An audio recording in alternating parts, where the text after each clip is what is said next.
আমরা যে আম গাছের পাশে দাঁড়িয়ে আছি, এটা আমি খুব আশাবাদী।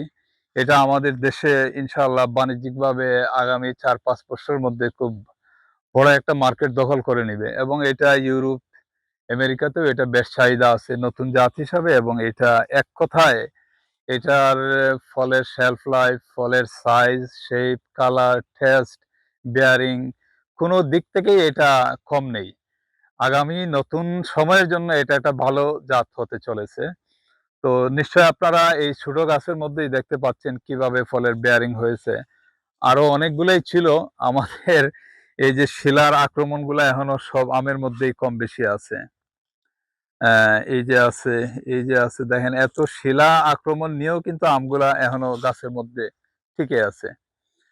তো যদি এই আক্রমণটা বাংলাদেশের অন্যান্য অঞ্চলে কম হয়, সিলেটের মতো শিলা এবং বৃষ্টির পরিমাণ কম, ওইসব অঞ্চলে এই আমগুলা আরো কালারফুল হবে এবং আমটা যত বড় হবে ধীরে ধীরে কালার এবং তার শেপ সাইজটাও আরো সুন্দর হবে, আকর্ষণীয় হবে। ইনশাআল্লাহ এটা এই জাতটা নিয়ে আমরাও একটা বাণিজ্যিক বাগানের আমাদের পরিকল্পনা আছে। আমরা চাই যে লেটের আম হিসাবে, ভালো মানের আম হিসাবে এটা যদি বাগান তৈরি হয়, তাইলে আমরা অতীতে যে আশিনা আম খেয়েছি ওইটা তো আমাদের কোনো চয়েস ছিল না। বাট ওইটার সাথে যদি এটা কম্পেয়ার করেন, অনেক তফাৎ। এবং যে কথাটা আজকে আমি বলে যাচ্ছি, ইনশাআল্লাহ এটা আগামী ৪-৫ বছর পরে এটার প্রমাণ আপনারা পাবেন। এবং ইউরোপেও এটা প্রচুর ডিমান্ডিং আছে। আমেরিকা থেকে, ব্রাজিল থেকে, মেক্সিকো থেকে এই জাতগুলা চাষাবাদ হয়ে আসবে। যেটা এখনকার সময় ইউরোপে যে মার্কেটটা দখল করে আছে, কেইট, হেডেন, পালমার, তাছাড়া আপনার অস্টিন, ক্যান্ট, এই জায়গাগুলাতে এটা রিপ্লেস হবে আগামীর বিশ্বে।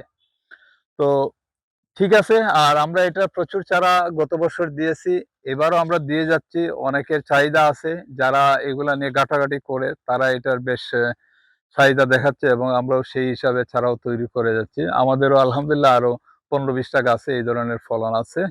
তো সফার আমাদের এই গাছের জন্য দোয়া করবেন, যাতে আমরা শেষ অবধি সুন্দরভাবে ফলগুলা তুলতে পারি এবং ইনশাআল্লাহ আপনাদেরকে আমরা রিভিউ দেওয়ার চেষ্টা করব। আল্লাহ হাফিজ। আর আমাদের পেজ ফলো রাখবেন, ইনশাআল্লাহ শেয়ার করবেন, যাতে করে এই ভালো জাতগুলা দেশে ছড়াই দেওয়া সম্ভব হয়। Bye bye.